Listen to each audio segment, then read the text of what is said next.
Have you ever asked yourself, where do Easter eggs come from?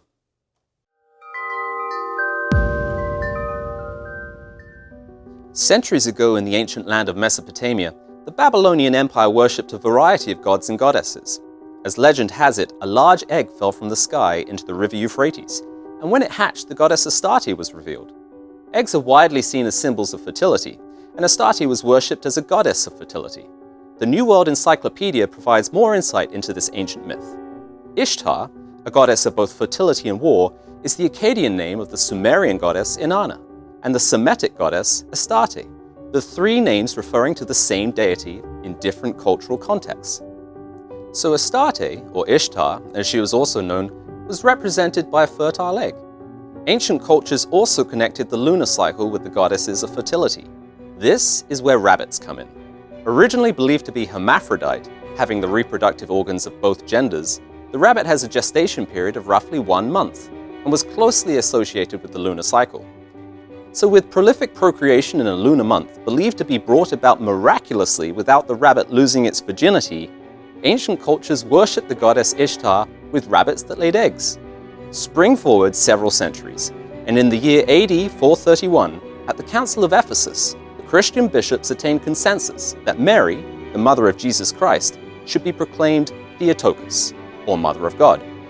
The worship of Mary as the Mother of God or Queen of Heaven, a title given to Ishtar in the ancient world, effectively transposed the ancient practices of worshipping Ishtar, the goddess of fertility, into the biblical account of Christ's birth, death, and resurrection. Today we find ourselves in a society that still celebrates and effectively worships the goddess Ishtar, under the more recognizable name, Easter. Colored eggs are not the only Easter tradition with peculiar origins.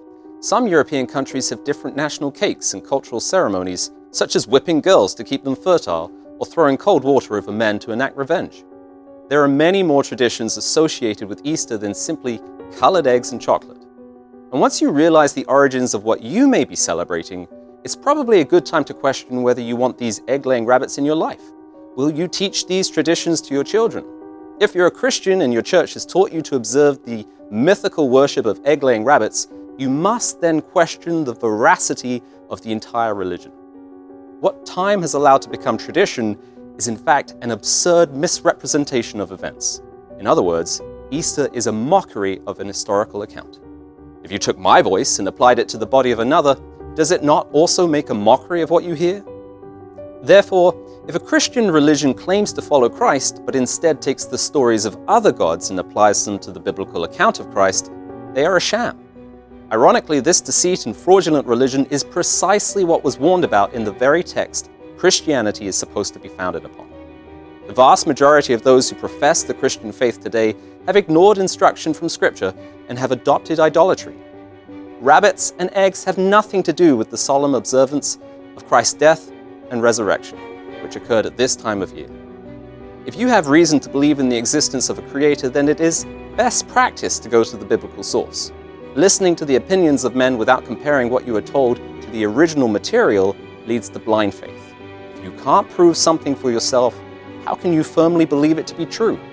Do not have blind faith. Question everything, especially your traditions, and realize that you are mocking your child's intelligence by telling them to look for colored eggs laid by rabbits.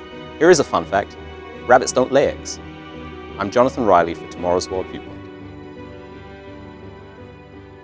To subscribe to our channel, click here. To access articles, telecasts, and booklets from Tomorrow's World, visit our website, twcanada.org.